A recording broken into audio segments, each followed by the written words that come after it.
In this video, I want to talk about the occasions when ISO has literally saved the day. The images you're seeing right now, I could not have taken without knowing how to use the ISO effectively. More importantly, in this video, we're going to look at when it's time to actually increase the ISO. So this video is going to talk about the when, why, and how to use ISO effectively. So if you want to learn how to take better photos with your digital camera, stick around. Hi, Paul here from Photo Genius. Welcome to my channel where I upload weekly photography tutorials. I share tips and tricks, and occasionally I do gear reviews as well. So if you're new here, please consider subscribing. Now this video is all about ISO or ISO, depending on which you prefer, how to use it effectively. Now there's a general theme, and if you're a regular viewer, you will know that I say ISO, keep it low. But despite what the t-shirt says, there will be occasions when you may need to increase the ISO, and that's what this video is all about. The why, when, and how to increase ISO and use it effectively so you can take amazing photos.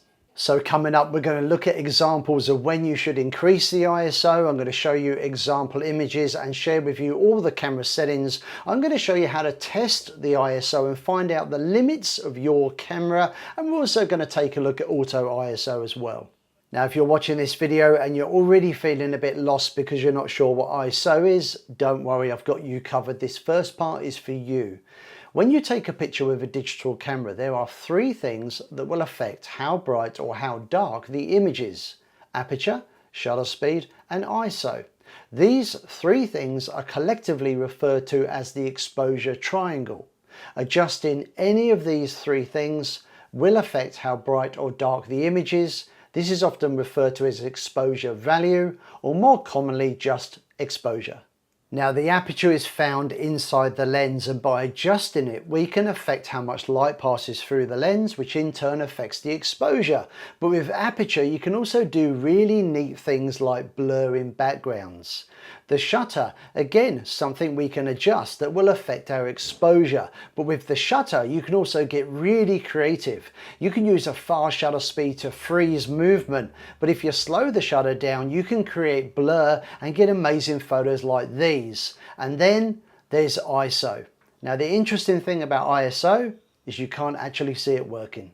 Now you'll be familiar with the sound of the shutter, but here you can actually see it working. The shutter on most cameras is mechanical, and likewise the aperture can be clearly seen within this lens, the size of the opening controlling how much light passes down the lens. Now with ISO we can change the number, but we don't actually get to see it working because unlike the aperture or the shutter, it's not mechanical. Instead, ISO is all digital. So what does adjusting the ISO actually do? Now here is Nikon's description of what ISO means in terms of digital cameras. The main thing to take from this is that ISO sensitivity is raised by amplifying the signal. So just like turning the volume up means you can play your favourite YouTuber even louder, how to take better photos with your digital camera or even your smartphone, increasing the ISO in photography terms means an image will get brighter. So increasing ISO is one way of making your image brighter, but it comes at a cost, and you need to know about this. Digital noise. As you increase the ISO, you will start to notice that your pictures lack clarity. They might look a bit soft and they look a bit grainy. Now this is called digital noise, and it's not ideal, which is exactly why in most of my videos I often say, where possible, ISO, keep it low. But that doesn't mean you can't use this feature of the camera, because it's actually a really good feature of the camera as long as you know the limits and how to use it effectively. Now to explain exactly what I mean, let's go back to earlier on this morning when I went out to take some photos. So for the past few mornings I've been getting up extra early to capture some photos of the sunrise. This is mostly because I'm testing some filters from Nissi for a forthcoming video.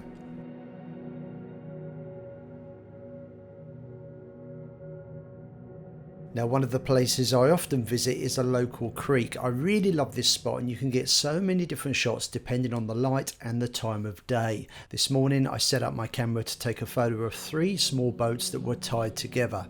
So now let me explain and talk you through my camera settings. Beginning with ISO low, here I've selected ISO 100, which is actually lower than my default ISO. This is because when shooting landscapes and in low light situations, I know I'm going to get no digital noise. Now the aperture is set to f11, the larger number. F11 means that the aperture is actually closed down. F11 is a popular aperture position for landscape photographers as it gives an extended depth of field, which in layman's terms means a sharper image from the boats in the foreground to subjects in the distance. Now to get a balanced exposure, I've got my shutter speed set to just over half a second. Now this is a slow shutter speed. A slow shutter speed means the shutter opens longer, and the reason the shutter is so slow is because there are a number of factors that are affecting how much light the camera can record. But there is a big issue when using a slow shutter speed to capture this scene. Let me explain. So with the ISO set to 100, my shutter speed was a little bit on the slow side and the boats were starting to move about on the water. Because my shutter speed is just over half a second, this means blurry boats. So I simply increased to the ISO, selecting ISO 800. Now this effectively means I'm now overexposing, but to fix that, I increased the shutter speed. I'm now at 1/15 of a second, and whilst this is not a super fast shutter speed, it was fast enough to get the shot I was after.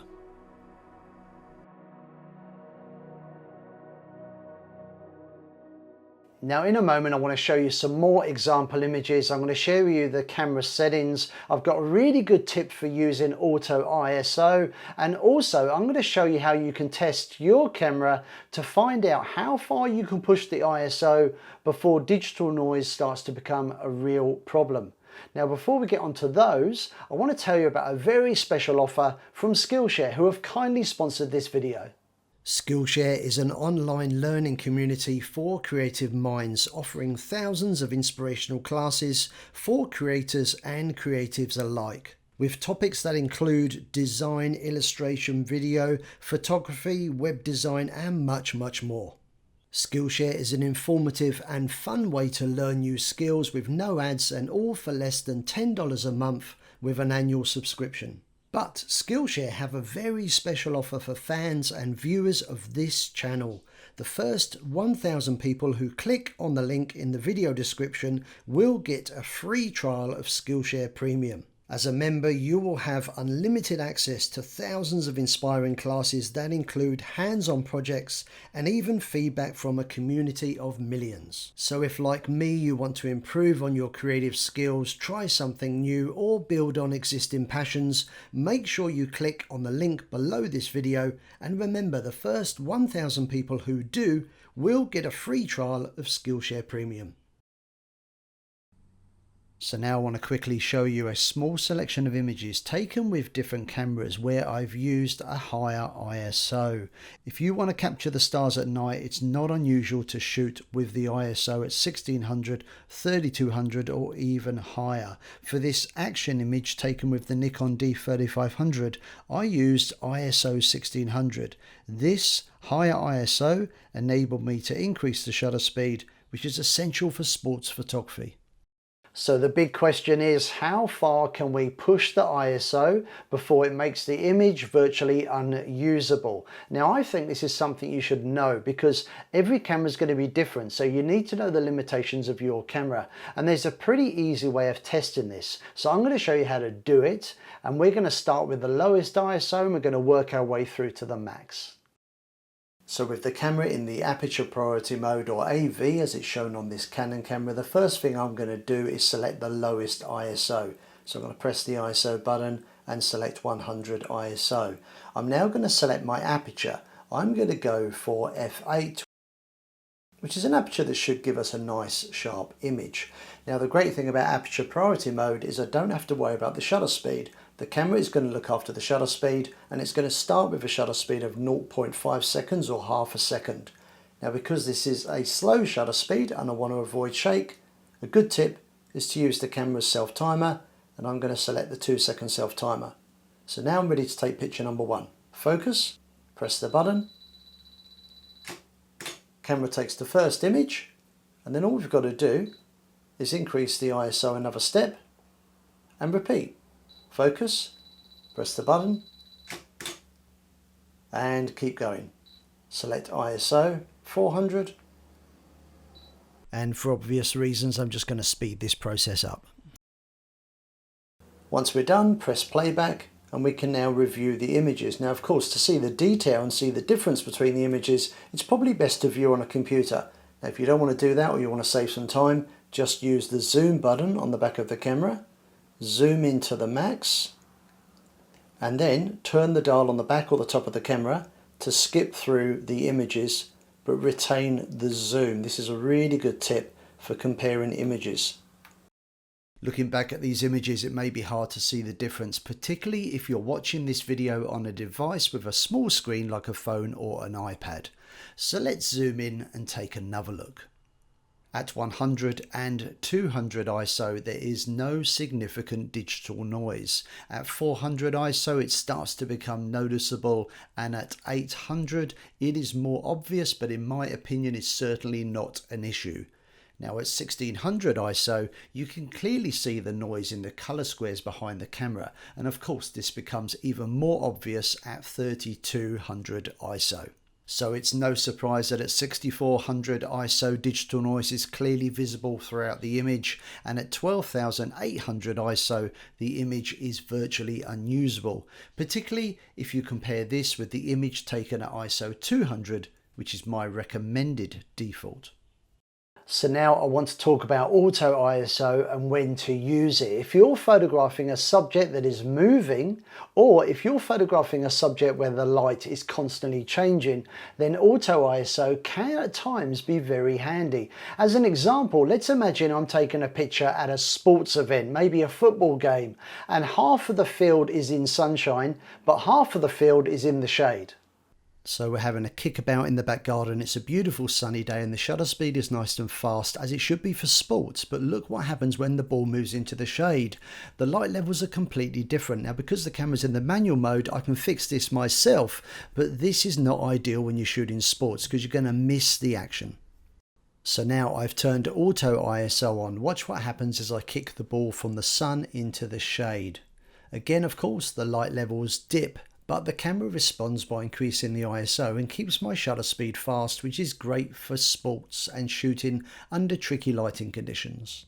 Now, I did promise you guys a really good tip for when using auto ISO, so here we go. Did you know that you can actually set the maximum ISO that your camera will use when using the auto ISO feature? It's in the custom settings, it's available on most cameras. Let me show you an example. Now, when you select Auto ISO, it means that the camera will select an ISO that it feels is appropriate, and you have no control over which ISO the camera will use. Let's select Auto ISO. Now, my tip is this. Most cameras will allow you, by going into the menu, to go to your Auto ISO settings and set a maximum peak. So let's say, based on our test, that we find ISO 3200 gives us acceptable images. Well, if we press set, it means now the camera will use auto ISO but won't go above 3200. So to summarize, I still like to stick by the rule, which is, where possible, ISO keep it low. But as we've discovered in this video, ISO is actually a pretty neat function of the camera, as long as we know how to use it right and as long as we know to work within its limitations. Now, if you like the t-shirt I'm wearing, you can now buy these online, and every t-shirt sale directly supports this channel and helps me bring you guys more videos so I can help you take better photos. If you've enjoyed this video, then please give it a thumbs up because it really helps the channel grow. Consider subscribing if you're not already subscribed. Don't forget new videos every single week, and I hope to see you again sometime soon. See ya. Bye.